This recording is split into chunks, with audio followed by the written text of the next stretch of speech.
What sparked my interest growing up in automotive or in cars is my father and the movies that he had me watch with him as a kid. Movies like Fast and the Furious or Dukes of Hazzard, or even like buying me Hot Wheels as a kid. It led to me just always loving cars. And personally, my favorite thing to do with him when he had his car wasn't so much working on his car at the time because I was so young.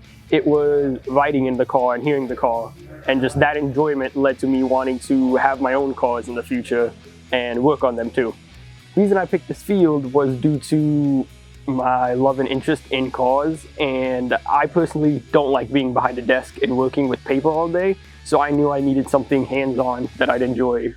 A life lesson I learned here is how to accept failing. The most influential thing during my high school career was my math teacher my sophomore year, I believe it was, when he told me when I was struggling with a test, and what he did after I retook it and still only was able to make a C on it. I personally thought it wasn't good enough and that I wanted better. However, he would tell me that making a C is still passing, and try to be the best version of yourself and don't try to be the best person in the room.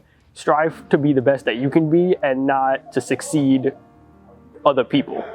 Just focus on yourself and not others, because you're going to be tasked with doing things that you're not used to doing. So you need to learn new skills, and there's going to be people around you with 30 plus years of experience. So when you try to do these skills at the level that they do them, you won't, because you don't have the years of experience that they have. So you need to get used to failing and then learning from those failures and taking the constructive criticism that they give you and using it and applying it in the future so that you can better your skills as a technician. A challenge that I faced here, me personally, was feeling that I had something to prove to the older guys, because being the youngest student here, I felt like I would be looked down upon being a kid surrounded by men who are in their like 30s who have plenty more life experience, working experience, overall just experience that I don't have personally. And it was very intimidating to have to work around them, but also have to be more mature because of the groups that I am around. I'm no longer around kids, I'm around men in a working environment. The most influential moment in being in this program was, to me personally, was probably when I started to feel more understanding of the other guys, rather than just feeling like a kid in the group of surrounded by men. And it was definitely better to me because it was kind of like a turning point where I realized, yeah, they're 20 years older than me, but they're just other people who like cars too that want to chase a career path, and they're not much different than me other than their age and the life experience they have.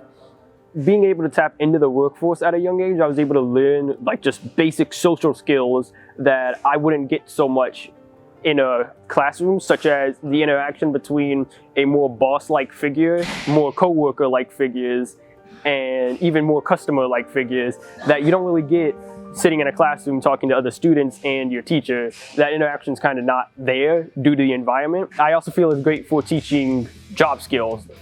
You are really able to tell if this is what you want to do in the future, or if this is not what you want to do in the future, because you're able to actually do it and experience it.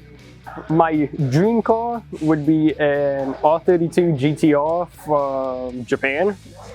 And that is mostly because of also the Fast and Furious films. Again, they played a big part in the cars that I like. And due to that, most of the cars I like are usually from Japan. I am Izaihes Villegas, and I am a Standout Senior.